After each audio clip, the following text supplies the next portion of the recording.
To preface this, I need to make something clear. I am not really what you'd call a thrill seeker. Pretty much the opposite. For years, I wanted to be an engineer and design all these crazy cool coasters and rides at theme parks like Disney and Universal, but I never rode the rides I was so fascinated by. I was the exact personification of Schrodinger's cat. I would stand in line for these huge, intimidating rides, going on and on about how the mechanism worked, with a fascinating history, and so on, until we got to the front of the line. And I just couldn't do it. But heaven help me, I could not stay away from this beauty forever.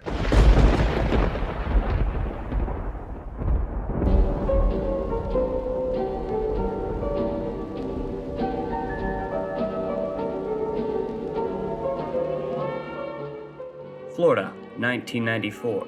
Amid the glitz and glitter of a bustling young movie park at the start of its golden age, Disney's MGM Studios was a star in its own right, a shining beacon of the theme park elite. Disney's newest theme park had been a starry success, albeit with a few hiccups. However, this year, the dreamers at Disney would now turn to nightmares for their inspirations, and the door to imagination would be unlocked forever. A new expansion to the beautiful park seemed to be well underway. Construction walls were raised in front of a Spanish colonial-style building, a tower, if you will. The Twilight Zone Tower of Terror would soon begin to terrify guests, both young and old, brave and cowardly, and go on to be renowned as one of the most iconic attractions ever developed by Disney. But before we can enter the fifth dimension, we must first travel back in time, to the 1980s. For your safety, please fasten your restraints and hold on with both hands, because you're about to enter the Dark Ride Zone.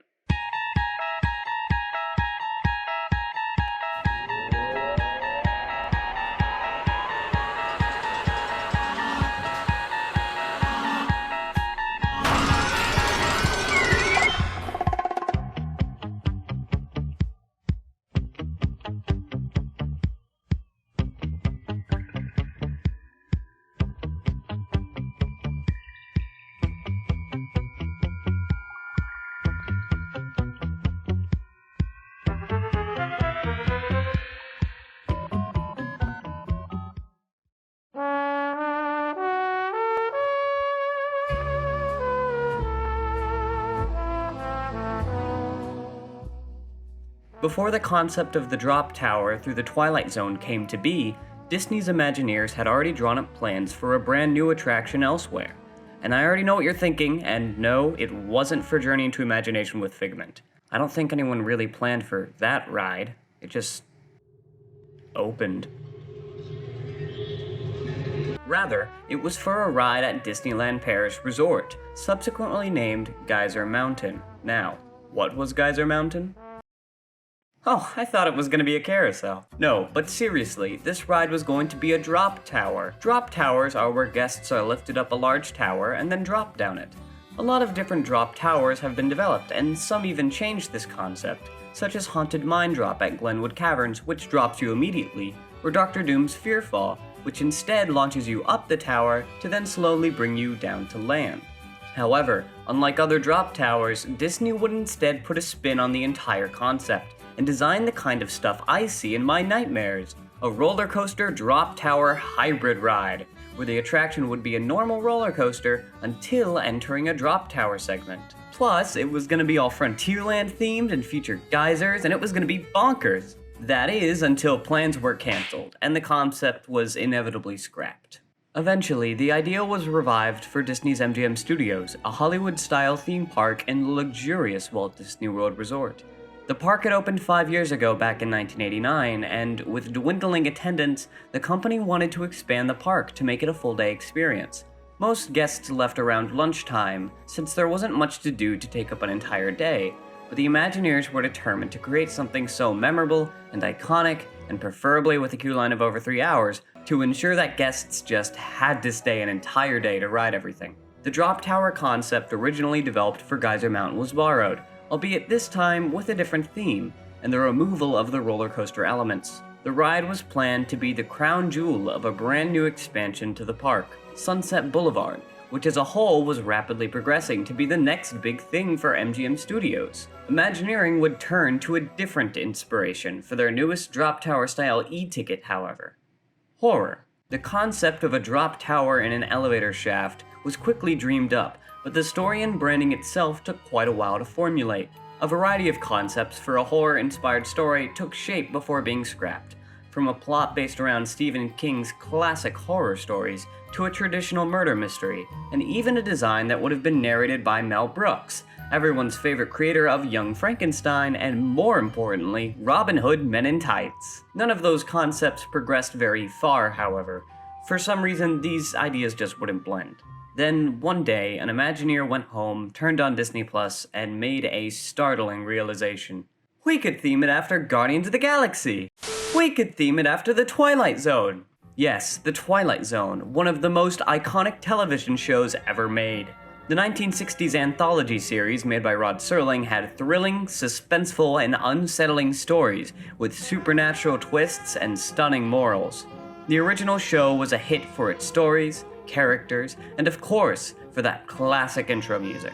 Once the idea of theming the attraction after The Twilight Zone was conceptualized, Imagineers began drafting up concepts of the ride with this new theming, and Disney licensed the rights to use The Twilight Zone in the ride from CBS. It was finally happening. However, when you design a new ride, you need to build the thing. You can't just dream it up and ask questions later, unlike a certain other ride.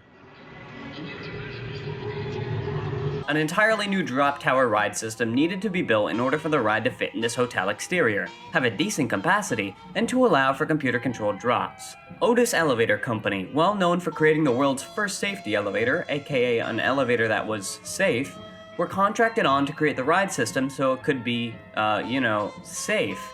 And another company I've never heard of called Eaton Kenway would design the iconic horizontally traveling vehicle cars that would move into the fifth dimension. Since Rod Serling, the host of The Twilight Zone, had passed away decades ago, a casting call was sent out to find a suitable voice actor to replace him for the attraction's narration, because you can't have The Twilight Zone without Rod Serling. Sometimes, and Mark Silverman was chosen for his phenomenal impression of the classic host. Serling would make an appearance in the attraction, but only briefly, with footage taken from a previous Twilight Zone episode, notably the one titled It's a Good Life. Construction on the Golden Age Hotel began in the early months of 1992, and it progressed rather quickly, albeit with a slight delay from the originally anticipated opening date of July 4th, 1994 to July 22nd. The attraction debuted with the rest of the Sunset Boulevard expansion, and guests could finally experience the mystery of the Twilight Zone on this ride. Bring it on. Except for me. Now, according to the government, I didn't actually exist in 1994, so I never got around to riding it until 2019. I mean, can you blame me? Look at that! That just screams I'm in danger! For years, while I grew up near the theme parks and visited them often, I never set foot into the ride, despite countless attempts to bribe me with offers of toys or money from my parents. I didn't want to die, after all. Looking back, yeah, I realized what I was missing out on, but back then the only thing my 10-year-old eyes saw was a scary building that screamed every 5 seconds as people fell to their deaths. I was more than happy to stay away. Years passed, but I never experienced the attraction, although I had looked up multiple ride-throughs on YouTube because I had no shame. Until one fateful day. I had enough of my cowardly character and wanted to start riding everything. Over the many years that I had attended the Disney parks, I had always avoided a certain trio of rides. Expedition Everest, Rock and Roller Coaster featuring Aerosmith, and of course, the Tower of Terror, and I got the feeling that I was missing out on something huge. I mean, look at that wait time. If people are waiting that long to die in a building, why, it has to be worth it. I had gotten considerably older at this point and was coming to realize that I actually loved thrill rides and roller coasters. Every time I had pushed past my fears and gotten myself on one, I absolutely loved them, and still do today. It was just this getting myself on it to begin with hurdle that was the issue. So one day, after putting the two and two together, I passed through the gates of Disney's MGM Studios, eventually renamed by this point to Hollywood Studios, and thought to myself, this is it. I'm finally gonna do it. I should have known better.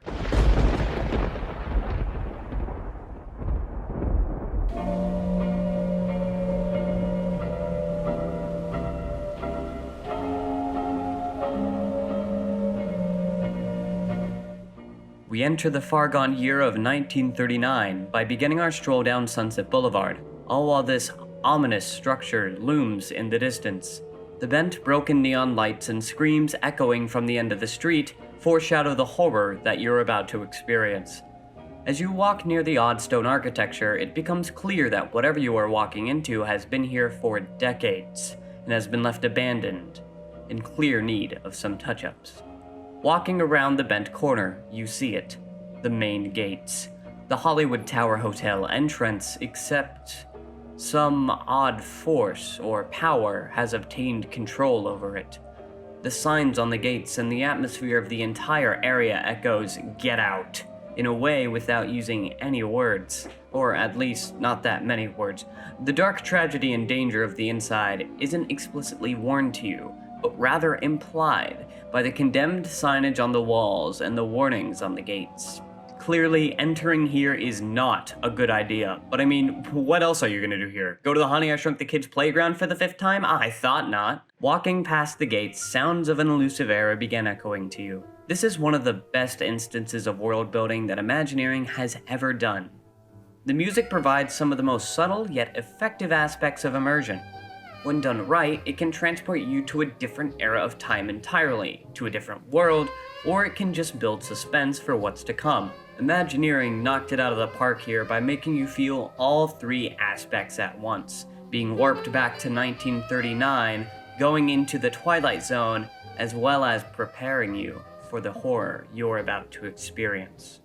At this point, having made your choice clear by stepping through the gates, you start to hear music from the 1930s, with this odd echo, almost as if it has been locked here to play on loop for eternity.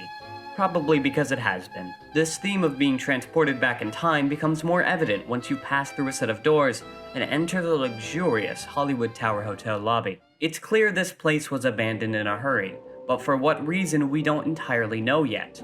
Looking around, the plants have all died, but still lay there, colorless and lifeless.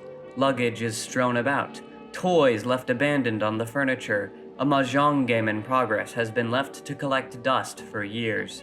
Clearly, something really bad has happened here. Something so horrifically terrifying, it convinced everyone to abandon the place in an instant. The jazz of this bygone era echoes even louder here, as if whatever power that we've seen overtake the building itself has more control on the inside.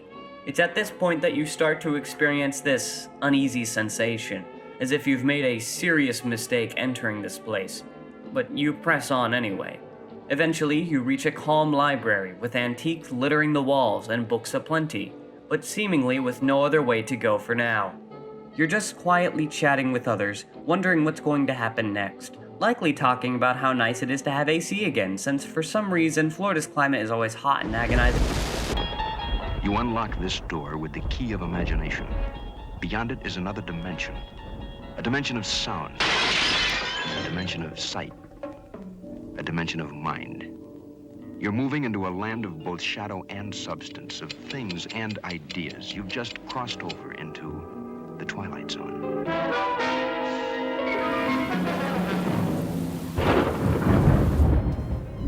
Hollywood, 1939. Amid the glitz and the glitter of a bustling young movie town at the height of its golden age, the Hollywood Tower Hotel was a star in its own right, a beacon for the show business elite.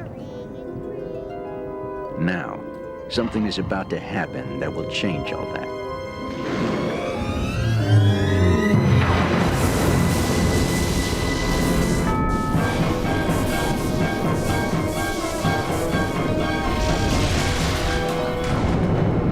The time is now, on an evening very much like the one we have just witnessed. Tonight's story on the Twilight Zone is somewhat unique and calls for a different kind of introduction. This, as you may recognize, is a maintenance service elevator, still in operation, waiting for you. We invite you, if you dare, to step aboard, because in tonight's episode, you are the star, and this elevator travels directly to the Twilight Zone. You and your fellow party are entering the haunted hotel for no reason other than because you can. And now, you're about to experience the consequences of your actions. You will witness firsthand what those 5 poor souls did decades ago. Finally, a new passage reveals itself into the boiler room, where you are about to board your maintenance service elevator that somehow has still remained operational after all this time. The boiler room is one of the most unsettling locations in Disney World, maybe even in Florida. You just can't shake the feeling that something is wrong, whether it be through the ominous warnings at the entrance, the mannerisms of the bellhops, or the echoing, unreliable sounds from the elevator you're about to board. This unnatural force has control over everything and everyone here, and soon enough, you'll be putting your life in direct control of it. Odd drones and mechanical noises echo throughout the space, originating from the multiple elevator shaft doors on the far side of the room. There's no way to go except inside an elevator. I'm not kidding, seriously, because even the skip the ride access requires you to go into an elevator. Ironic, huh? Once you've sorted into your rows for boarding, you eventually hear the noises of the elevator returning back to your floor, and then the doors open. It's time. At this point, the bellhop will begin to perform safety checks once everyone is seated and in position. Did you pull on the yellow strap? Are you holding on to your loose articles? Did you make sure to write your will? I sure hope the answer is yes to all of those, because eventually, the elevator sounds, and... You are the passengers of the most uncommon elevator about to ascend into your very own episode, The Twilight Zone. After we ascend, rather quickly, might I add, we arrive at our rooms right as the thunder strikes. Not long after, those 5 ominous souls we heard about previously appear and stand in the hallway, gesturing to us to join them. Clearly, these troubled figures have unfinished business here, but for what, we know not. At least, not yet. They continue to taunt us, at least until... a mystery begins forming in your head. Are we their next victims? What did we sign up for? Eventually, the room begins to lose shape, vanishing into the Twilight Zone itself. And we can see the all-too-familiar mirror from the classic intro. That's not a good sign. One stormy night long ago, 5 people stepped through the door of an elevator and into a nightmare. That door is opening once again, and this time, it's opening for you. We seem to have entered a maintenance room of some sort. Pipes and various unkempt columns and lanterns litter the sides. And then, we move forward. The Tower of Terror excels at atmosphere, but this is a perfect sequence where such atmosphere blends beautifully with the ride mechanics. The 5th dimension scene, as it is called, breaks the conventions of elevators by moving the elevator horizontally rather than vertically. This raises the stakes considerably, and if you didn't know about this beforehand, you're likely losing your mind now. Nothing clued you in that this would be more than your standard drop ride. Well, I mean, nothing except for literally everything, but that's besides the point. As our car exits the original shaft, the maintenance room itself transforms as the area is overtaken by the force of the Twilight Zone. The warm lanterns disappear, and the harsh, cold, unsettling hues of blue and purple overrun the floor, all while we inch past scenes depicting the harsh reality of what happened to those in the elevator, or more accurately, what's about to happen to us. Mysterious figures and objects float around, representing that we have truly left the real world, and anything is possible now. Rounding the small bend, we see ahead of us a tapestry of stars, which all seem to move to the center of the passage before revealing 2 large elevator doors that swing open before us. Our elevator moves into another shaft, and if you've been paying attention, the sudden hit of the humid air signals what is about to happen. You are about to discover what lies beyond the 5th dimension, beyond the deepest, darkest corner of the imagination. Our fears and senses are on high alert. We know what's about to happen. We didn't heed the warnings, and now we're about to face the consequences of our actions. In the Tower of Terror.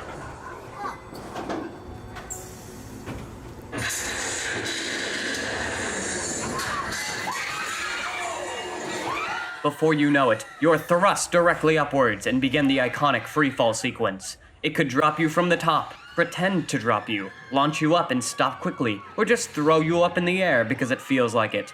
You're moving with unnatural speeds in this elevator shaft. It was at this exact moment that your fear of elevators started here in this very lift.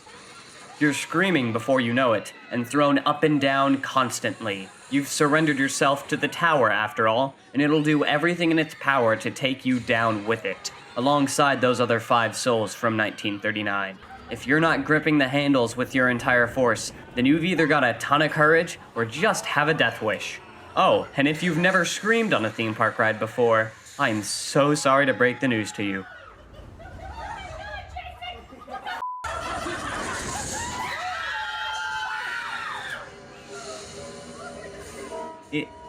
It's the 5 souls. What are they doing here? Oh gosh, no!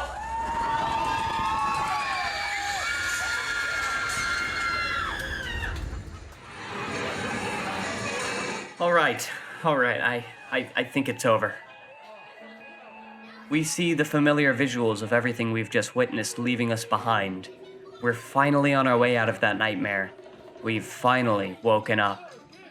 Eventually, the voice of Rod leaves us with this chilling message. A warm welcome back to those of you who made it, and a friendly word of warning. Something you won't find in any guidebook. The next time you check into a deserted hotel on the dark side of Hollywood, make sure you know just what kind of vacancy you're filling, or you may find yourself a permanent resident of the Twilight Zone.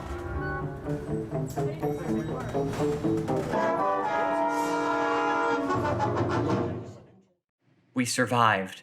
Naturally, only insane people with no regard for their safety would ever want to go back in. I've written this like 3 times. But wait, before you go, a picture, if you will? Oh, I will. And hey, look at the bell. What do you do with bells? I can think of a few ideas.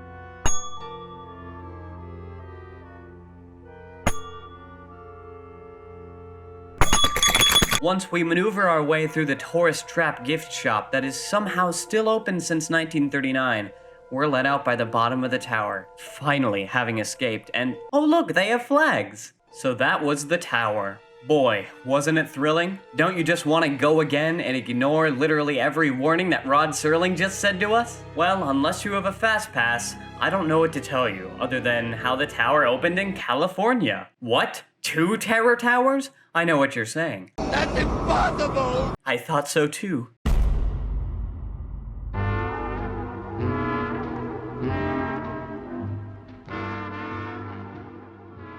In 2004, Disney's California Adventure Park was struggling. Bad. The budget theme park that was located right next to Disneyland was very much suffering from poor attendance, most likely due to the poor ratings and lack of exciting attractions. After all, when you're located right next to Disneyland, you've got a lot of expectations to live up to, and when comparing these side by side, California Adventure stood no chance. In a dire attempt to make the park profitable, as well as to save the most underutilized part of the park, the Hollywood Pictures backlot, the Imagineers reconstructed the classic Twilight Zone Tower of Terror to the park, but with some major twists. For one, the building was entirely redone to resemble Neo-Mediterranean architecture as compared to the Spanish colonial style of the original tower, so that it would blend more comfortably with the rest of the park and surrounding area. Secondly, the entire ride system was redesigned so that it could fit easily into the footprint of the area. You remember that super cool 5th dimension scene the original had? Well, it's been replaced with the Say Goodbye scene, a much smaller scene that, while not as impressive, still leaves a pretty good impact. The main reason it was removed was of course for spacing issues, but the original Tower of Terror in Florida also had a lot of problems when it came to the wire-guided ride cars during the 5th dimension scene, so for the sake of killing 2 birds with 1 stone, it was cut. But don't worry, there is still that iconic horizontal motion the tower is known for. While the ride cars don't move independently for themselves like they do in the Florida version, they do move horizontally at the start and end of the attraction by this guide arm, to bring the car back into and out of the loading station. It's a much smaller footprint that also allowed them to have 3 separate copies of the ride in the same building, and it's a much more ergonomic and efficient design. even if it does lose some of the magic and mystery of the original Florida version. I mean, I guess it's not really that big of a deal. The main dropping action is still there, but personally speaking, if they made a brand new Tower of Terror in, I don't know, Tokyo, I'd really like to see the Florida layout ported over.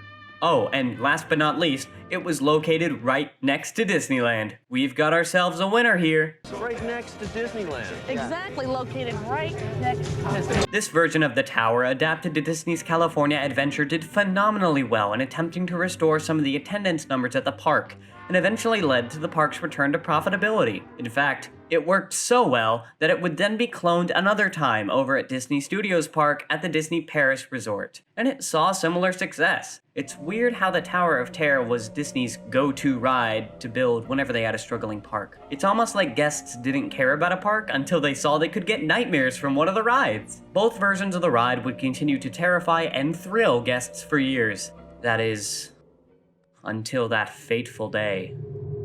But we're getting ahead of ourselves. We've got to address something else first. Japan! Yep, the Tokyo Disney Resort is a thing. Arguably considered to be one of the best Disney resorts in the world. This resort consists of the classic Tokyo Disneyland and the acclaimed Tokyo Disney Sea, a park themed around nautical exploration. It's really spectacular. And 5 years after opening, a new Tower of Terror opened, and it's arguably the best themed one yet. While we lost the Twilight Zone theming due to the fact that Japan and Rod Serling don't mix too well, we did gain something else. An all-new story, a beautiful new architectural style, an insane new pre-show and ride scenes, and the same ergonomic ride system from the newer versions of Tower. Aw, man. We were on the verge of greatness. We were this close. I'm kidding, of course. All jokes aside, this was a spectacular reimagining of the Tower of Terror without the Twilight Zone theme, and it still evokes the horror and suspense of the original ride without the branding.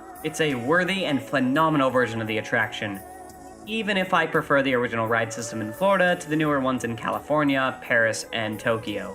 Anyway, let's head back to California and use the fifth dimension to travel back in time to that fateful day, July 23rd, 2016. An announcement on the Disney Parks blog was posted regarding the Tower of Terror in Disneyland, a day after the Florida Tower of Terror's birthday. What great timing! I wonder what they're gonna announce. What? Guardians of the Galaxy Mission Breakout was officially announced, a retheme of the Tower of Terror in Disneyland to the popular Marvel franchise. Back when this was announced, people were not happy about it. This was back during the era where people feared Disney would replace every original attraction under the sun with one based on intellectual property, or IP. Essentially, they were afraid that Disney would slap a TV show or movie theme on their rides that didn't have any attachment previously, and they were livid that Disney was doing such a thing to the tower. Even though the Tower of Terror is based off of IP too. Looking back, I understand why some people were sad, but some got overly infuriated with that. And I mean, sure, it can hurt to think that you're losing something you have good memories with, but were some of these reactions really warranted? Putting all that aside, there were some serious concerns with the placement and theming of the ride. Why would a Marvel-themed ride be at the end of a Hollywood-themed land? Would the ride live up to the hype and expectations that such a retheme would bring? Surprisingly, yes. When this ride opened, it proved to be a phenomenal replacement to the original tower, retheming the style of the tower from horror to excitement. Now, instead of entering a spooky haunted hotel, you're trying to break the Guardians out of this weird museum/fortress/prison owned by this guy. While the ride mechanics were essentially kept the same, the tonal shift makes it feel like an entirely different attraction, something more akin to Rock and Roller Coaster than the Tower of Terror, with its use of memorable, loud, energetic music, which fits the theme of the Guardians films, and it works beautifully. This version of the ride looks so fun, and it was received quite positively from the tough crowd of Disney fans. While it's sad that they lost the original ride, it's great to hear that the reimagining was a worthy and enjoyable replacement. Plus, they even have an entirely different alternate version of the ride for Halloween, called Monsters After Dark, and it's a great homage to the original horror theme of the Tower of Terror. Dare I say it, I probably like the Halloween version of the ride more than the normal one. There were some complaints at the opening of Mission Breakout that the theming clash between Marvel and Hollywood still didn't blend, and I mean, they weren't wrong. Until 2021, that is. But now we've got to shift gears to Disneyland Paris. See this? Not for much longer. Admittedly, back when the Guardians retheme was announced, many fans feared that the other versions of Tower in Paris and Florida would face the same retheme. I'll be honest, while I didn't really think that the change would happen in Florida since there wasn't an Avengers Campus land in the works over there, I was pretty certain that the change would happen to Paris, until they released this spectacularly cool trailer on their YouTube channel and announced a refurbishment for a brand new version of the ride, the Twilight Zone Tower of Terror, a new dimension of chills. Not only would this ride be one of the best contenders for the Longest Ride Name Ever award, it would also amplify the original horror of the ride and change the experience up to add new effects, have 3 separate ride experiences for the 3 separate ride shafts, and just improve the Paris version to make it more distinct from the others. After watching the finished version of each of the new ride experiences, I have to say,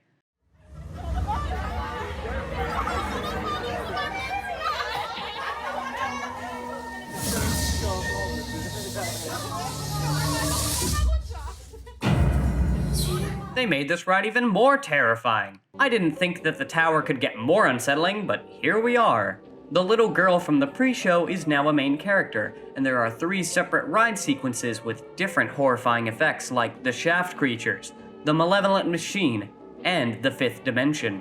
Overall, this was a great way to modernize and improve the Tower of Terror storyline, and it's a great improvement from the original ride overall. While Rod Serling is iconic, I feel that both the new Dimension of Chills update and the Guardians of the Galaxy make the most use of the more efficient ride system by playing to its strengths instead of attempting to fit all of the story beats of the Florida version into it.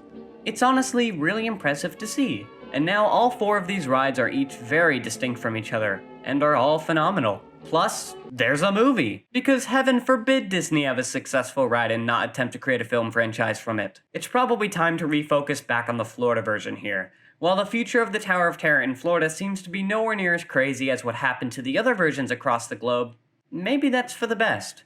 I'm not too sure if a retheme or a change in the story would fit this version, because it's just so unique.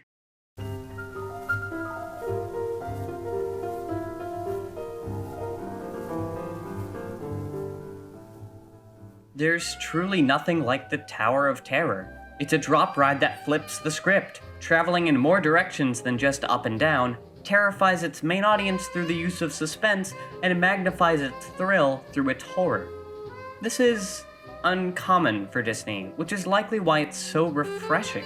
On most thrill rides, fear is a common and well-known element. However, that's something you aren't usually used to experiencing at Disney. Most of the time, Disney wants you to avoid the sensation of fear in their parks. After all, if you're scared, you might just talk your way out of going on some of their attractions, and they don't want that.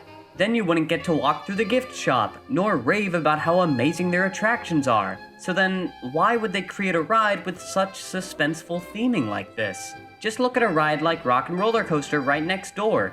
It doesn't really use fear, but rather adrenaline. There isn't anything explicitly scary about that coaster, aside from the fact that it is a coaster. It's more exciting, and it excels at it, because that's what it wants to be. If the fear and horror theme is driving potential riders away, why not theme the tower after something more exciting? Why not give it the Guardians theming they have over in California? Then more people would ride it and wouldn't chicken out after the pre-show. I think I've finally figured out why. It's because the parents would force their kids to ride it no matter how scary it is. I'm kidding, of course. There really isn't an answer as to why they themed it after fear. Other than, why not? It's refreshing to have an openly dark and ominous attraction at a resort like Disney, which prides itself on magic, family friendliness, and safety. Theming a ride after an unsafe elevator seems counterintuitive to their message, yet they do it so wonderfully. It's also why I consider the Haunted Mansion to be so incredibly refreshing at the Magic Kingdom, because its darker tone is in stark contrast to what lies next door. I may be terrified of this ride every time before I step foot in the service elevator, but the moment it's over, I feel phenomenal. I feel like I conquered something, like I overcame a fear of mine. And that's to say nothing of how amazing I feel during the ride, especially during anticipation of that drop sequence, and during the drop sequence, when I'm being thrown up and down wildly. It's fun. It's this cycle of reaching something terrifying, having an adrenaline-pumping, thrilling experience, and the emotion of overcoming it. The reason this cycle is so effective is because of the phenomenal build-up. Tower of Terror isn't just a great ride because of its thrill, it's a great ride because of its theme, and how that amplifies its thrill. Each step of the way, Imagineering designed the stakes to rise ever so slightly, so that by the time you walk inside the elevator, you're fearing for the worst, and by the time you walk out, you feel bulletproof. That's what rockets this ride into the stratosphere, its sense of atmosphere. By the start of the queue, I'm laughing, making jokes with my party, and by the end of the queue, my smile is long gone, and I regret every decision I've ever made. It's glorious. As I've gotten older and rode more intense attractions, most of the old rides at Walt Disney World have lost their fear factor for me. I still love them, of course, but most of them are nowhere near as intense to some of the other options at Universal Orlando, SeaWorld, and more. However, Tower's fear factor has never left me, and I don't think it ever will, nor do I want it to. Fear is the Tower of Terror. It's the catalyst for the thrill, it's the dread that hangs over the boiler room. It's everything. As long as that fear is still there, the Tower will always remain as my favorite ride ever built in a theme park, by far. I love so many other rides from many different theme parks, but nothing will ever conquer the Tower for me. It's ominous, it's thrilling, it's scary, it's everything I ever want out of a theme park ride. It's just a shame that I avoided it for as long as I did. For most of my lifetime, I never even set foot in the Tower of Terror, and only now do I realize how much I was cheating myself out of this wonderful experience. Sure, it's scary, but that's what makes it so spectacular. The cycle of overcoming fears is so breathtaking. It may not be the best ride, it may not be the most thrilling, heck, it might not even be the most scary, but it's mine, and it taught me that sometimes doing something scary and going out of your comfort zone is exciting. Every time I've ridden a scary coaster or done something I originally feared, I never regret it. I said at the start of this video that I'm not really a thrill seeker, and that was true for most of my earlier years. But the Tower showed me that something that can seem intimidating, like a roller coaster, isn't nearly as bad as it looks, and rather can be a lot of fun. Now, my horizons have been opened to a large variety of other coasters and thrilling experiences that I've all ridden and loved. I've finally ridden the other two rides I was so afraid of at Disney World. I even forced myself on Velocicoaster at Universal and loved every moment of it.